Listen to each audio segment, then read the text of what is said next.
Hi, this week on Ask Ann, we're talking open houses. Open houses are such a great way to get to know homes in your neighborhood, and I encourage all my clients to go to them as we start the process of finding a home for them. First of all, dress comfortably. You're going to be in and out of homes, up and down stairs. It isn't a fashion show. Bring your phone. Some of these condominiums, you'll need to contact the listing agent by phone in order to gain access to the building.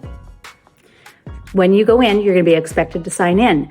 Please sign in your name and be honest. If you don't want to be called, that's fine. Just tell them so. If you're working with a broker, tell them. They'd rather know that up front. Next, ask questions. Ask questions about the structure, about improvements the seller has made, what the seller has loved about the home. Ask why they're selling. Remember, some questions are unanswerable due to fair housing practices.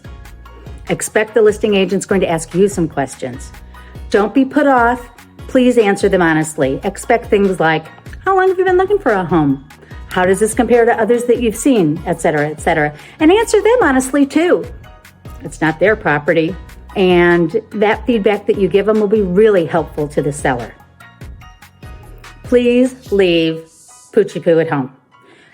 It puts us in a terrible position when you show up with a dog in your arms because we aren't sure whether to let you in or not.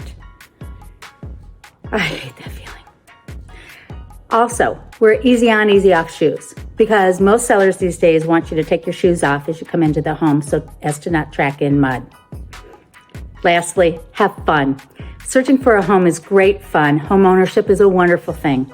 Reach out to me and let me know what open houses I can send your way so that you can visit some this weekend.